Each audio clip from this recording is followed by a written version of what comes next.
السلام علیکم ناظرین، میرا نام غلام مرتضیٰ ہے. آپ کو خوش آمدید کہتے ہیں آج کے پروگرام میں. اور آج کے پروگرام کا آغاز ہم کرتے ہیں اس سٹوری سے جو آج کی ایک لیڈ سٹوری بنی ہوئی ہے. ہمارے بہت ہی پیارے بھائی، ہمارے ساتھی صحافی، انویسٹیگیٹو جرنلسٹ زاہد گشخوری صاحب نے اس کو بریک کیا اور اس سٹوری کو سما ٹی وی پر سب سے پہلے بریک کیا گیا اور آج کی شاہ سرخیوں کا یہ حصہ رہی. اور آج سارا دن ہم یہ پڑھتے رہے اور کل بھی ہم اس سٹوری کو فالو کرتے رہے. اور یہ سٹوری ایک طرح سے ایک بڑی سٹوری بھی بنی اور دوسری طرف سے یہ ٹریگر کی ایک عام پبلک کے لیے، ایک عام آدمی کے ذہن کے اندر، کہ سٹوری یہ ہوئی کہ ارکان پارلیمنٹ کی جو دولت ہے یا اثاثے ہیں اس میں 85% اضافہ ہوا ہے اور 1% قانون سازوں کے اثاثے جو ہیں وہ باقاعدہ دگنے یعنی ڈبل ہو چکے ہوئے ہیں. 85% اور ادھر ڈبل ہو چکے ہوئے ہیں. لیکن ایک عام آدمی جو ہے اس کی آمدن میں $197 کی کمی ہوئی ہے. یہاں ایک جو توازن برقرار نہیں رہتا اس کا ذکر ہوا اور ایک کھچاؤ پڑتا ہے ایک عام آدمی کے ذہن میں کہ جن کو ہم نے سلیکٹ کر کے ارکان پارلیمنٹ میں بھیجا ان میں اور ایک عام آدمی کے اندر ایک بہت بڑا گیپ ہے. وہاں اثاثے بڑھ رہے ہیں، یہاں آمدن کم ہو رہی ہے، وہاں زندگی لیوش ہو رہی ہے، یہاں زندگی اجیرن ہو رہی ہے، یہاں مہنگائی سر توڑ کر کمر توڑ رہی ہے اور باقاعدہ عوام کو جھنجھوڑ رہی ہے. اور لیکن دوسری طرف ارکان پارلیمنٹ کی مراد میں بھی اضافہ ہو رہا ہے، وہاں لیوش لائف بھی گزاری جا رہی ہے. تو جو عوام اور ریاست کے درمیان میں ایک گیپ ہوتا ہے وہ مزید بڑھتا ہوا نظر آیا ہے.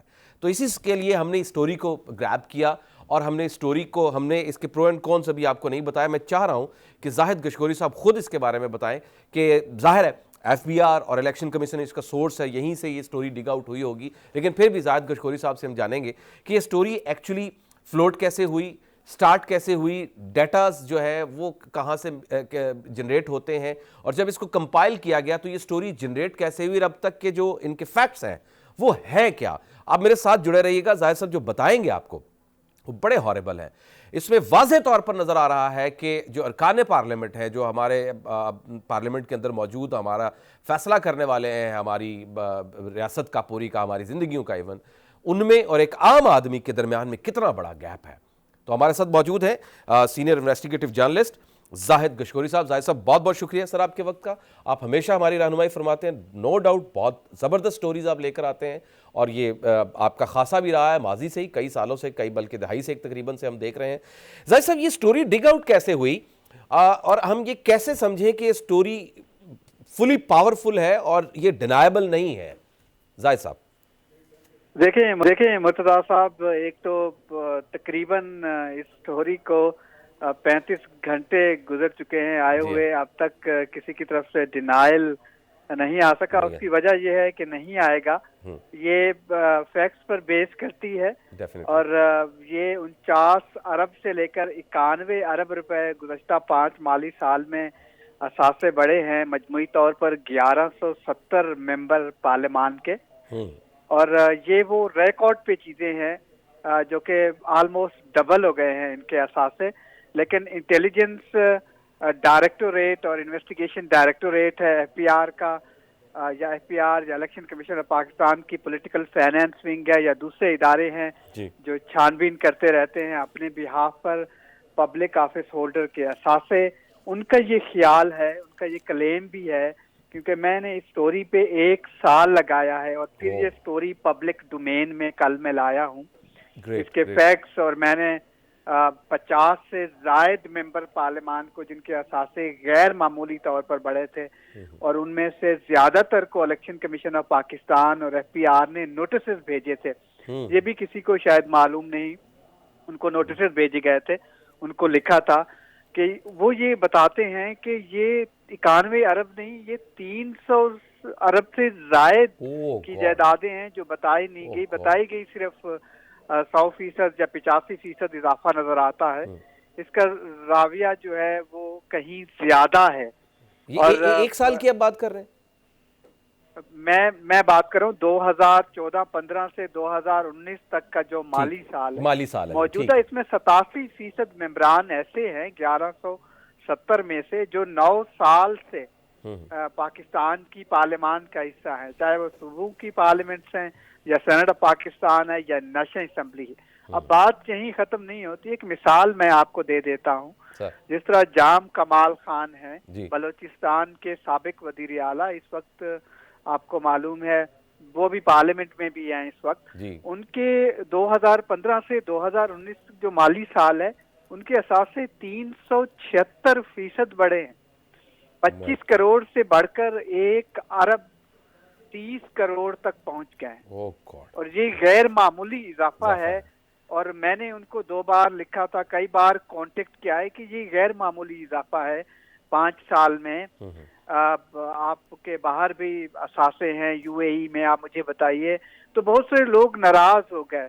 تو میں نے ان کو ایویڈنس بتایا کہ 29 ہمارے ممبران پارلیمان ایسے ہیں جو باہر اس وقت بزنس کر رہے ہیں یا ان کے اثاثے ہیں ان 5 سال میں انہوں نے کیا ہے. اور جو 25 سے زائد ہیں وہ گزشتہ 5 سے 6 سال کے عرصے میں کروڑ پتی سے ارب پتی بن گئے ہیں. میں آپ کو یہاں پر میں ایک بتانا چاہوں گا. ایک تو جس طرح پلیز زاہد کشکوری صاحب سے دوبارہ رابطہ کروائیے فوری طور پر. یہ بہت بڑا ایک گیپ ہے. زاہد کشکوری صاحب ہمارے ساتھ موجود تھے. ارکان پارلیمنٹ کے غیر معمولی اضافہ ہونا کوئی بری بات نہیں ہے. اس میں سے بہت سارے پارلیمنٹ کہیں نہ کسی طریقے سے بزنس کرتے ہیں, ان کی اپنی زمینیں ہیں اور ان کی اپنی پراپرٹیز ہیں, اور پراپرٹیز کا جو ریٹ ہے وہ بھی بڑھ سکتا ہے, اور بھی فیکٹرز ہو سکتے ہیں, پروفٹ بھی ارن کی جا سکتی ہے. لیکن سوال یہ ہوتا ہے کہ ایک عام آدمی کی جب زندگی گزرتی ہے اور اس کی پروفٹ میں جو اضافہ ہوتا ہے وہ, اور ارکان پارلیمنٹ چونکہ وہ منتخب نمائندگان ہیں اور وہ جواب دہ ہیں پبلک کو, اور وہ ظاہر ہے تمام اداروں کو جواب دہ ہیں, ان کے اثاثوں میں جب اضافہ ہوتا ہے تو وہ اس قدر غیر معمولی کیوں ہے؟ اور اس کے سوال کے لیے میں حیران ہوں. زاہد کشکوری صاحب نے تقریباً 1 سال محنت کی ہے, اور یہ بہت بڑی ایک سٹوری ہے, اور اس کو انویسٹیگیٹ کرتے کرتے بہت ٹائم لگتا ہے. ظاہر ہے میں بھی اس گیم کا حصہ ہوں, ہم بھی انویسٹیگیٹ کرتے ہیں چیزوں کو, لیکن اس قدر زیادہ محنت طلب کام ہے کہ اس میں ایف بی آر کا انوالو ہونا, وہاں سے ڈیٹا کلیکشن, اور اس کے بعد جن جن افراد کے نام آ رہے ہیں ارکان پارلیمنٹ کے, ان سے پھر ورژن لینا, اور اس کے بعد جو انویسٹیگیٹو ایجنسیز ہیں ان کے بات ہونا, یہ بہت بڑا کام ہے. ذرا سب نو ڈاؤٹ بہت بڑا کام ہے. درمیان میں آپ کی لائن ڈراپ ہو گئی تو پلیز اپنی بات کو کنٹینیو کیجیے گا, اور ذرا بتائیے گا کہ جب آپ کا کانٹیکٹ ہوا مختلف لوگوں کے ساتھ تو کیا ہوا, اور اس کے بعد جو آپ نے مزید اس کو ڈگ آؤٹ کیا تو کیا سمجھ آیا؟ دیکھیے جو اثاثے میں بڑے ہیں میں آپ کو بتا رہا ہوں, اس میں 27% ممبران پارلیمان ایسے ہیں, 321 ممبرز جی جو بزنس کرتے ہیں. ٹھیک ہے. یہ ایک سم ہاؤ کسی حد تک کنفلکٹ آف انٹرسٹ بھی بنتا ہے, کیونکہ ان کا یہ اپنا ڈکلیریشن ہے کہ کچھ باہر کرتے ہیں کچھ ادھر کرتے ہیں, کہ 21 ارب روپے سے زائد کا یہ ایک بزنس والیم بنتا ہے. صحیح. اور پھر جو اہم اور باتیں ہیں, آپ دیکھیے کہ یہ ممبران پارلیمان 2018 میں 1 ارب 60 کروڑ مجموعی طور پر, یعنی کہ فی کس ممبر 14 لاکھ پر اینم ٹیکس دے رہا تھا.